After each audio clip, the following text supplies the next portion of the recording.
Bonjour à tous, c'est Jean-Michel Appareil, j'espère que vous allez tous bien, que vous avez toujours la force. En parlant de force, eh bien, vous avez le bonjour de mon petit Yoda, voilà. Maintenant, vous avez mon petit Yoda, je vais le remettre en place, voilà. Donc ici, c'est la série 14 d'échecs et maths, donc c'est des recherches de maths. Mais vous vous rappelez, dans la 13e série, que j'avais parlé un peu de Garry Kasparov, pourquoi il aimait bien le chiffre 13. Donc ici, je vais vous parler un peu en vitesse des champions du monde d'échecs depuis Garry Kasparov. Mais avant tout, je tiens quand même à dire, les photos ne sont vraiment pas terribles. En fait, le 19 juin 2016, j'ai été à Louvain avec deux amis, avec Patrick et Ludo, et j'avais pris mon appareil. Et en fait, c'était le Yournex Mov lors du Grand Chess Tour. Et j'avais, comme je dis, j'avais pris mon appareil photo et j'ai eu plein de problèmes pour faire les mises au point. J'ai toutes mes photos, pratiquement toutes mes photos sont floues. Franchement, d'ailleurs, peu de temps après, j'ai racheté un autre appareil. Et c'est vraiment malheureux. Mais enfin bon, qui souhaite. Donc j'ai fait avec ce que j'avais. On va attaquer. D'accord? Mais comme ça, vous savez, je fais avec ce que j'ai et tant pis. Donc ici, sur la photo de gauche, on voit Garry Kasparov, champion du monde de 1985 à 2000. Il a remporté son premier titre face à Anatoly Karpov. Karpov qui avait eu son titre en 75 parce que Fischer avait abandonné son titre. Et avant, c'était donc Fischer. Et Fischer, lui, avait remporté son titre de champion du monde contre Spassky en 1972 à Reykjavik. Mais bon, et avant c'était Petrosian, Botvinnik avant, et puis en 60 Tal. Mais ça, vous devez vérifier ou quoi, il y a assez de sites et d'articles là-dessus. Donc, en 2000, Kasparov a échoué contre Vladimir Kramnik, qui a été son élève aussi. Kramnik, vous pouvez le voir sur la photo du centre en haut, avec sa chemise violet clair. Kasparov a joué contre Karpov et gardé son titre à plusieurs reprises, en 86, 87 et 90. Pendant un moment, il y a eu aussi deux championnats du monde. Le championnat du monde classique, hein, il y a eu la création de la Professional Chess Association par Garry Kasparov et Nigel Short en réponse à la FIDE en 1993 à cause d'un différend pour les primes, pour le lieu. La FIDE n'a pas discuté avec les joueurs et c'est pour ça qu'ils ont créé un deuxième championnat du monde en parallèle avec le championnat du monde FIDE. Et FIDE, c'est la Fédération internationale des échecs. Donc, comme j'ai dit, Kasparov a joué en 93 contre Nigel Short, et a gagné le match. Et en 95, il a rencontré l'Indien Viswanathan Anand. Alors, les champions du monde d'échecs FIDE, il y en a eu plusieurs depuis 93. Il y avait eu Karpov 93, 96 et 98. Puis ensuite, il y a eu Kalifman en 99, Anand en 2000. Ponomarev en 2002, Kosim-Jonov en 2004 et Veselin Topalov en 2005. Il est bulgare, Topalov. Et vous pouvez le voir sur la photo du centre en bas avec son jeans et sa chemise blanche. Voilà. Donc, donc ça c'était pour les champions du monde FIDE, mais après Kramnik, qui avait remporté son titre en 2000 face à Kasparov, il a joué en 2004 contre le Hongrois Peter Leko et il a remporté le match. Puis ensuite, en 2006, il y a eu un match de réunification. Et là, il y a eu le match Kramnik-Topalov et Kramnik qui s'est imposé après des partages. Puis après, le championnat du monde a eu plusieurs formats. Avec le nombre de rondes, enfin, etc. Et, tout. Et alors, en 2007, là, c'était un format de 8 joueurs, et ça s'est joué en double ronde à 8 joueurs. Et c'était en 2007, et Et 2007, je me souviens, c'était le début de la création de mon blog que j'ai supprimé en 2013.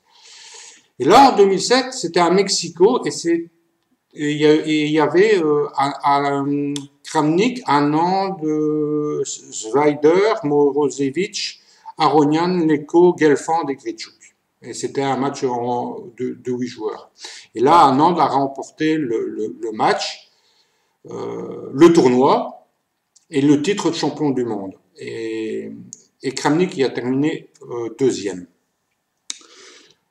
L'année suivante, en 2008, il y a eu un match revanche. Là, c'était le match Anand-Kramnik. Et il y a eu lieu en Allemagne, à Bonn. Ça, je m'en souviens. Et Anand, il s'est imposé.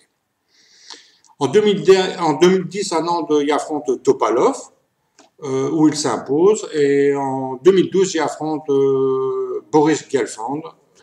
Et il garde encore son titre. Ensuite, malheureusement, il y a ou heureusement pour les autres, etc., il s'est incliné face au Norvégien Magnus Carlsen en 2013. Et là, vous pouvez, oui, donc Anand est sur la photo de droite, au premier plan, la photo elle est un peu floue, donc ça vous pouvez le voir. Et alors, et Magnus Carlsen, vous le voyez au second plan, juste derrière Anand. Donc, Anand s'incline en 2013 face à Magnus et en 2014, il joue contre Carlsen et il s'incline à nouveau. Depuis, Magnus Carlsen a défendu son titre en 2016 contre Sergei Karyakin et en 2018 contre Fabiano Caruana. Voilà.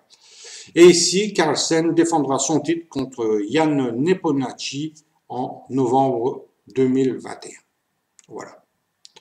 Voilà, je vous ai fait un petit speech comme ça sur les champions du monde ou quoi, etc.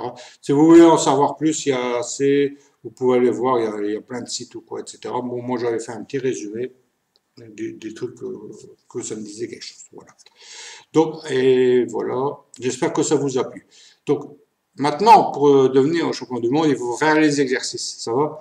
Donc, j'espère que ça vous a plu. Allez, à tout de suite pour les exercices.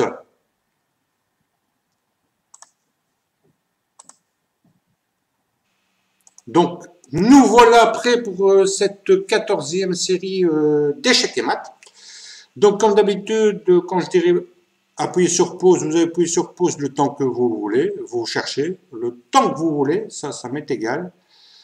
Tous les exercices, ce sera très haut blanc, donc les blancs seront toujours en bas de l'échiquier, sauf un, ce sera le 6e, mais à ce moment-là, je retournerai l'échiquier, je dirais, c'est très haut noir, d'accord, comme ça. Et voilà. Donc, je ne vais pas faire des pauses trop longues, mais comme vous appuyez le temps que vous voulez, donc vous appuyez sur pause le temps que vous voulez. Sinon, vous laissez aller la vidéo et vous regardez. Vous faites comme vous voulez, ça m'est égal. Bon, et entre parenthèses, pour être champion du monde, hein, même les champions du monde, ils ont dû faire beaucoup d'exercices et beaucoup étudier. Donc, on n'en fait jamais assez. Voilà. Donc, c'est parti pour le premier. Donc, très haut blanc. Et c'est un mat en 3 coups. Appuyez sur pause et réfléchissez.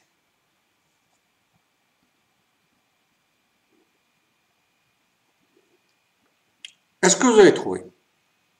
Donc, voici la solution. Tour E8, échec, le roi doit prendre la tour, on joue tour G8, échec, le roi vend E7, et alors cavalier F5, échec et mat. Ici, en E6, c'est contrôlé par le fou en C4, et F5, contrôle, cavalier en F5, contrôle D6. On passe au deuxième. Voilà, donc, oh là. Très haut blanc, et c'est un mat en 3 coups. Vous appuyez sur pause et vous réfléchissez.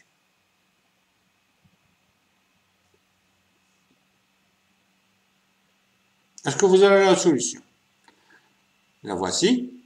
C'est dame prend G7, échec. Le fou est obligé de prendre la dame. Ensuite, on joue tour prend tour, échec. Le fou doit parer l'échec. Il va en F8. Et nous, on joue tour prend F8, échec et mat. Joli mat, hein? Terrible.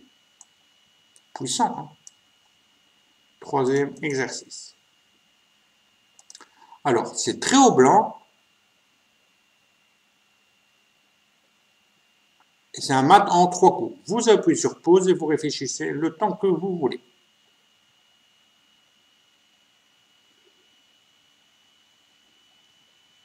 Est-ce que vous avez la solution?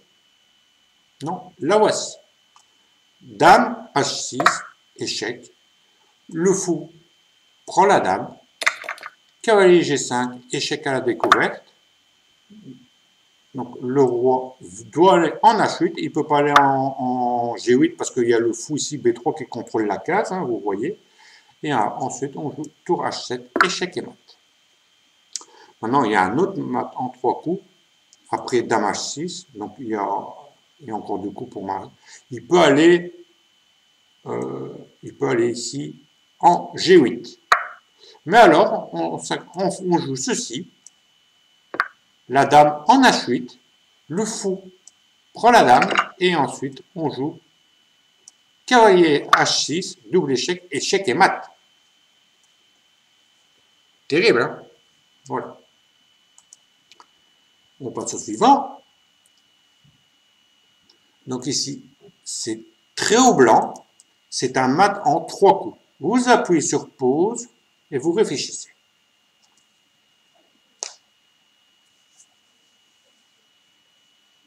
Est-ce que vous avez la solution? Donc, en fait, c'est dame, E5, échec. Maintenant, pour info, si le roi prend le cavalier, on joue dame C5 et c'est échec et mat. C'est un mat. Mais comme j'ai dit, quand c'est un mat en un nombre de coups, il faut jouer les meilleurs coups de défense pour retarder le mat le plus possible. Et pour retarder, il faut jouer en C5. En C6, pardon. Le roi C6. Ensuite, dame B5. Échec. Le cavalier prend la dame. Et ensuite, fou E4. Et c'est échec et mat. Ici, la case est contrôlée par le cavalier, ici, qui se trouve en C4. Vous voyez? Donc, il ne sait pas aller là. Terrible. C'est terrible. Voilà. On passe au suivant. Très haut blanc, et c'est un mat en 3 coups. Appuyez sur pause et réfléchissez.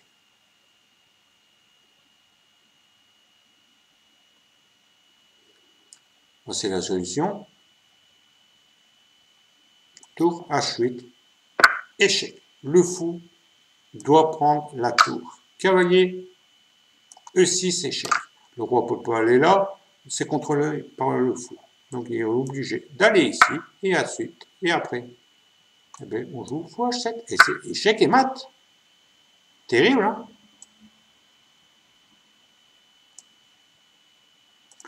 Donc maintenant, c'est très haut noir. Donc comme j'ai dit tantôt, je vais retourner mon échiquier, voilà.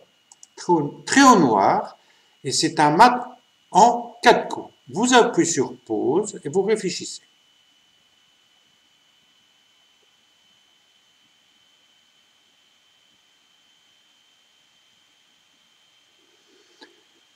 Donc, en fait, on joue tour E1, on joue fou D1, on fait tour prend D1, échec. On peut pas prendre la tour parce que sinon on joue dame prend G7 et c'est échec et mat. On a dit avec la meilleure défense. Donc c'est roi A2. Et ensuite, on joue dame prend A3, échec. Là, on fait B prend A3. Et ensuite, tour A1, échec et mat. Vous faites le fou en G7, comme ça. Vous voyez, hein? Terrible. Maintenant, si après dame prend A3, roi prend A3, eh bien on joue tour A1 et c'est échec et mat. Hein? D'accord? Donc c'était bien un mat en 4 coups. Voilà. Allez, on va passer au suivant. Donc c'est très haut blanc. Je vais retourner l'échiquier. Voilà. C'est très haut blanc et c'est un mat en 3 coups. Vous appuyez sur pause et vous réfléchissez.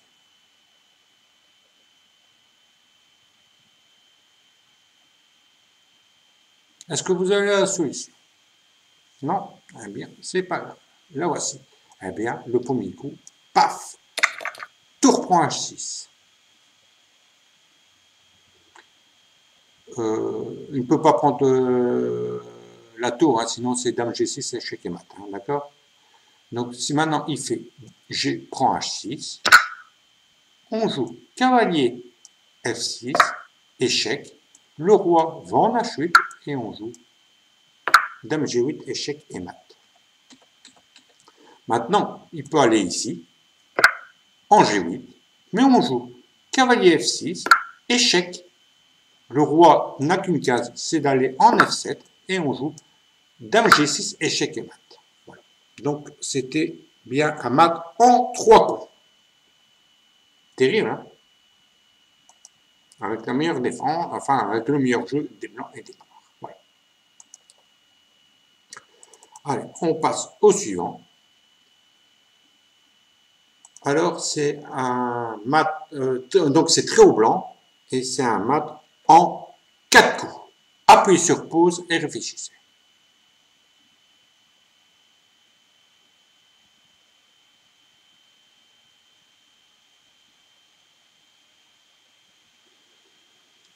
Ben voilà, voici la solution. Cavalier B3, roi A6, il n'y a pas le choix. Après, Dame A4, échec. Maintenant, parce que si roi B7, on joue Dame prend B5 et c'est échec et mat. Donc il est obligé de prendre. B prend la Dame. On joue Fou C4, échec, roi B7. Et ensuite, cavalier A5, échec et mat. Comme ceci. Terrible, hein? C'est terrible. Allez, on passe au 9e, à l'avant-dernier. Donc très haut blanc. Et c'est un mat en 4 coups. Vous appuyez sur pause et vous réfléchissez. Mat en 4 coups.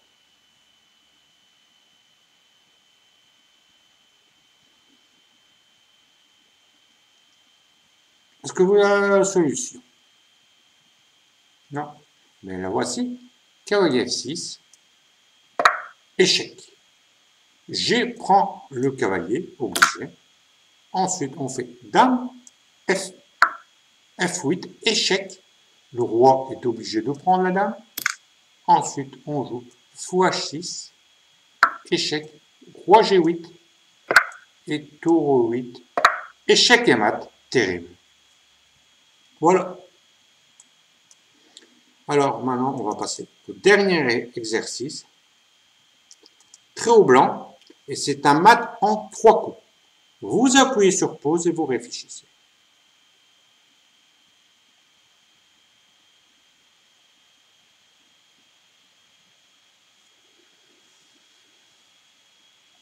Est-ce que vous avez la solution? Mat en 3 coups. Oui. Allez, je vous montre la solution. C'est parti. Dame prend H5. Il peut jouer Fou H6. On joue Dame prend H6 et c'est échec et mat. D'accord? Donc, le pion doit prendre la Dame. Ensuite, on pousse G6. Échec. Il y a le fou ici qui contrôle en H6. Donc, le pion est obligé de reprendre. Et après, on joue Fou prend G6. Échec et mat. Terrible. Voilà. Et voilà. La série est terminée. J'espère que ça vous a plu. Ainsi que la petite présentation avec les champions du monde depuis Garry Kasparov. Hein. Voilà, donc il ne faut pas hésiter à refaire les exercices, même ou à revoir même la position de Lucena et de Saavedra et tout. ça sert, hein, donc voilà. Vous pouvez même faire un petit pouce à la vidéo, ça me fera plaisir. Voilà, ça coûte rien. Voilà. Non. Enfin, vous faites comme vous voulez. Hein. Bon, que la force soit avec vous et à plus.